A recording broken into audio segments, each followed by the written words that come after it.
Howdy gang, Michelle here, and today I am bringing you this bright, colorful new pattern. I am calling it cross drops, and the reason why is it's similar to a drop stitch, but we're going to cross the drops, hence cross drops. So what I've done is, let me move my tape measure and my hook out of the way. Obviously it's coming soon because I haven't bound it off yet.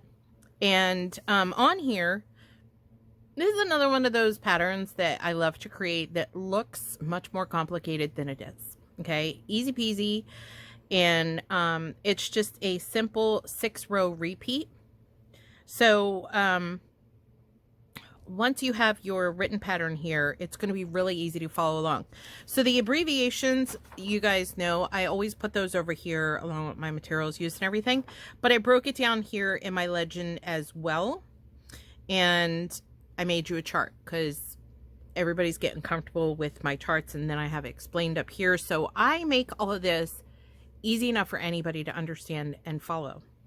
So what I'm using as far as my loom, now you could do this on any loom that you want, really, that's big enough for a cowl. I'm using my 72 peg KB 5/8 gauge chunky loom for this particular one, but you can also use, if you have the 70 peg 1/2 inch oval loom, you can use that. You want something that's going to give it this big lacy effect. Okay, the yarn that I'm using for this, I've had quite a few people say, can't you just use regular yarn instead of fancy yarn? Well, yeah, I can. So this one actually really spoke to me when I came up with this design, because I wanted it to just be a pop of color, and we definitely have that here. So for this particular one, I'm using Red Heart Super Saver stripes, and the color is called Flamenco stripe. And as you can see, it's really bright, colorful. You got some hot peach. It goes into a nice ombre of pink, lavender, purple, really deep blue, violet, and then it works back. So when I got started on this one, it was in the peach area. And then, as you can see, it literally worked up perfectly because it blended here in the garter section. And then in the next section, it was a solid, then it blended, then a solid, then it blended. So it worked up really, really nicely.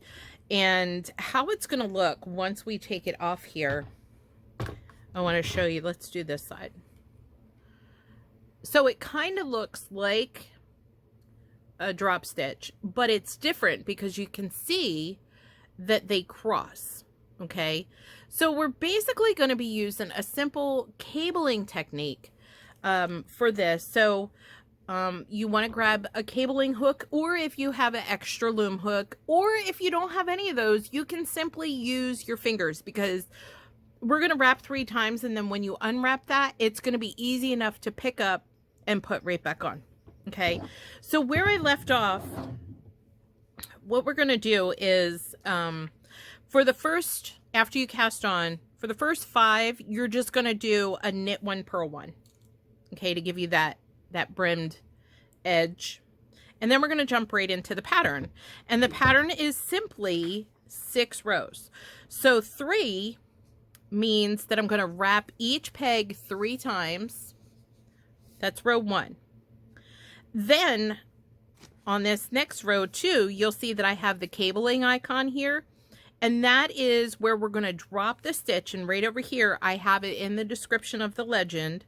It says unwrap and swap the drop stitches of these 2 pegs. Now, as you can see, I'm swapping 1 and 2, 3 and 4, 5 and 6, 7 and 8, 9 and 10, all the way around. So you need to have an even number of pegs for this to work properly.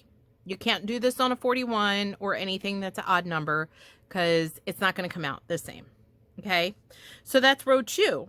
Row 3, If you've ever done a drop stitch before, row 3 is where you want to just simply knit off, but be careful because you don't want to knock the yarn off. So this is where you need to take your time. Once you're completely done that row 3, then row 4 you're going to purl, 5 you're going to knit, 6 you're going to purl, and then you're going to go back and repeat. You're going to wrap 3 times, drop them, and continue from there. All right, so where I'm at right here, I'm going to put my pattern over here. Where I'm at here is I left off where I have them all wrapped 3 times, and I just did row 1 on this one, and that's where I left off. So row 1 I had already done, and I had it set up for when I started this video, is they're all wrapped 3 times. So now I'm going to show you what is probably going to confuse everybody the most, which is where we're going to drop those stitches off and then swap the 2 all the way around. All right, so let me put my pattern over there and give myself a little bit more room to work with here. All right, so I got my hook, and right here, this is my starting peg here that I have marked with my my stitch marker. I have some yarn that fell on me. There we go. All right, so now if you have a cabling hook, this is where they're going to come in handy. If not, I'm going to show you how to do it if you don't. Okay, so you're simply going to unwrap it, and if you want to put it just to the peg to the side, easy enough. You're going to have enough leeway here, enough room that you can do that. Okay, this is if you don't have a cabling hook. If you do have a cabling hook, simply slide it on there. Okay, so I'm going to unwind this second one. I'm going to take this second one, drop it over to my first peg. The yarn from my first peg, I'm going to take over, and I'm going to drop on to my second peg. So I've simply crossed those. Okay, so again, I unwrap this one here. 1, 2, 3. Put it over here just so it could sit for a moment. Then I'm going to come over here, and I'm going to unwrap 4. I'm going to carry 4 over to 3 and pick up this one here and drop that over to 4. So I'm swapping 3 and 4. That's it. Okay. Now, if you have a cabling hook, those are easy to work with as well. So I have a couple of different cabling hooks. This is probably my favorite one to use, which is this guy here. But this is also another common one here. Okay. Well, either one will work for what we're going to do. So I'm going to use this one since it's already my favorite. Now, going to go unwrap this peg, lift all those off, slide it onto your cabling hook. I set mine right there. Then I go over here to the next one, unwrap that, drop that here, pick up this one, and drop that here. And again, we've just crossed them. Okay, it's that easy. You don't have to worry about thinking about it too much. Don't overthink it. It's really that easy. This is probably the most difficult thing about this pattern. That's why I said I make it look complicated, but it's really easy. So I unwrap that, go to the next one, unwrap it, move it over here, bring this one over here, and that's it. So you're going to repeat that all the way around until you come back over here to your starter peg. I'm going to pause my video. You continue working, and then I'll meet you back here. All right. So a little trick I want to show you guys before I actually finish off this round is that, whoops, hold on. There we go. Wanted to shine some light on this for you. I'm right here at these, and this is my end right here. So what I like to do before I get to here, because if you don't do this, it's going to make it really loosey-goosey, and you don't want to do that. So you're going to start your next row, which is just a knit, because we've already crossed over on 3.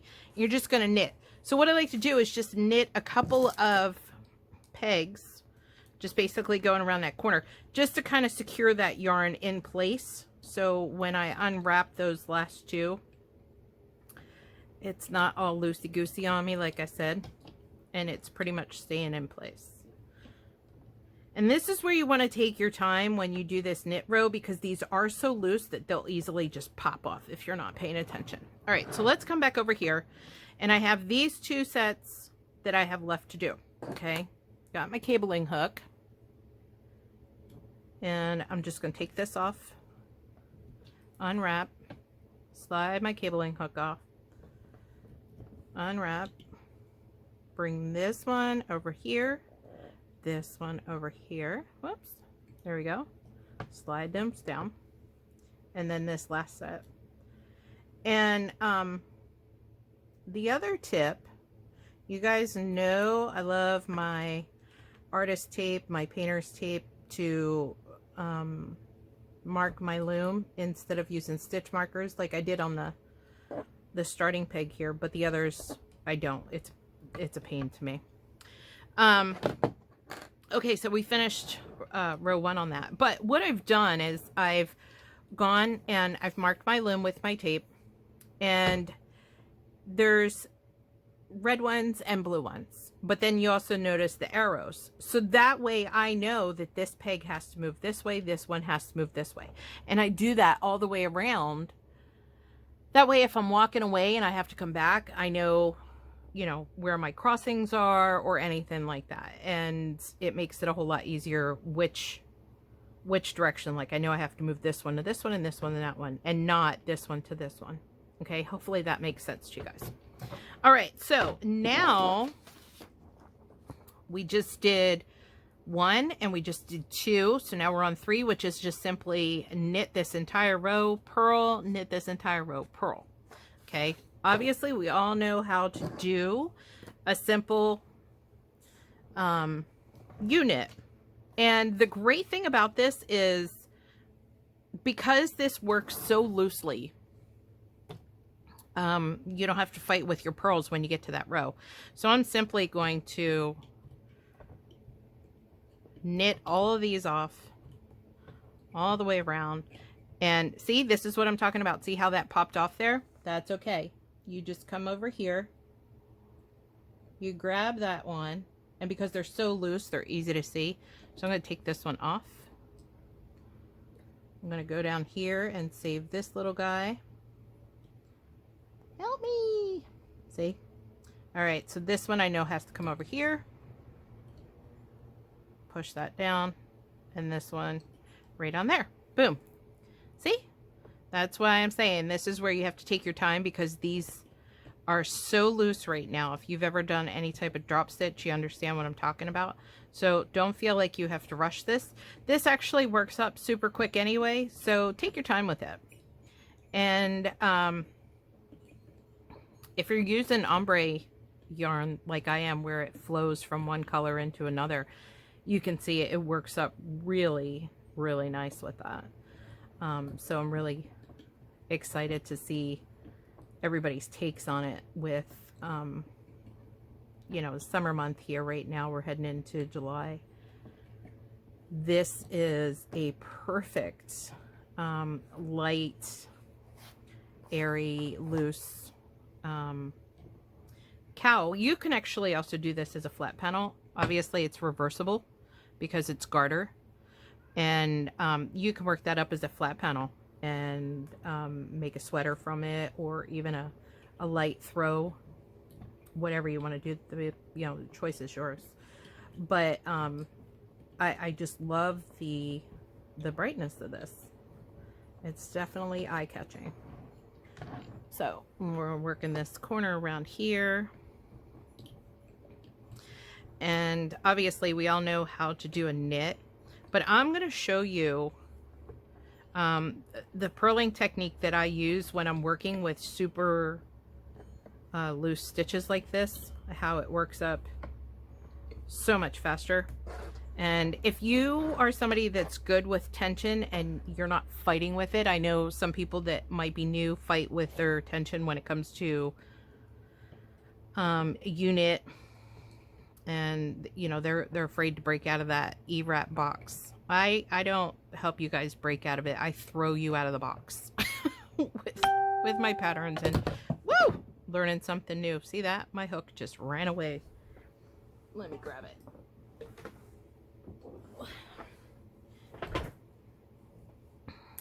This is just proof that, you know, I don't have a big production crew or studio. It's just me. So Red Heart is known to take their ombres and just destroy them. I'm going to clean that up so that way once this piece is done, you're not even going to see it. So keep knitting. I'm almost to my starter peg. And I like to keep my hand holding the ones that I'm working in that direction. So my left hand actually is almost flat on top of these over here. So that way none of them can pop off. Because we definitely don't like our yarn popping off at us. It's bad manners. It's disrespectful. We're just not going to have it. That was a joke, by the way. I should have like crowd laughter going on in the background or something. But I do not. It's kind of a windy day. You guys probably can't even hear the birds today. Alright, so 2 more. 1, and then this last one. All right, so with these stitches being so loose, I don't have to use my traditional way that you guys have seen me with purling before, where I do this. I go like this, whoops, and then I take it off, and then I put my finger through, and then I put that back on, and then I go like this. No, this, I like to call this speed purling, because it's twice as fast, almost 3 times as fast, because these are so loose. So I just pull it off and drop it on. Pull it off, drop it on. Pull it off, drop it on. That's it. And as long as it's loose like this, you will be able to do this entire piece like this. Turn that corner and keep going. But if you want to do it the traditional way that you usually do it, hey, there's no loom in police. I just always try to give you guys tips and tricks on how to make things easier for you. Okay, so that's my little purling tip. So I'm gonna finish this round, and then I have another round of knit and another round of purl, and then I'm gonna start my bind off, which is just, you know, super stretchy bind off. And then I'm going to stretch it a little bit before I bind it. And the reason why is when you do drop stitch, I don't know if you could see that because it's kind of dark, but you want to pull it like that. See, and it pulls that together and it makes it look cleaner, like these ones down here. All right, so before you actually do your steam blocking on this, which you guys already know that I have a video for that, just take a few minutes and just kind of stretch it a little bit. There you go. And it brings back the tightness of those garters. And then you're just simply going to steam block it and show it off to the world. All right, boys and girls, thank you so much for being my patrons and allowing me to continue to create for all of my long-standing patrons. Mwah! I love y'all bunches. And for my new patrons that just came on, mwah! I love y'all bunches too. All right, gang. Love you. Happy looming. Have a great day.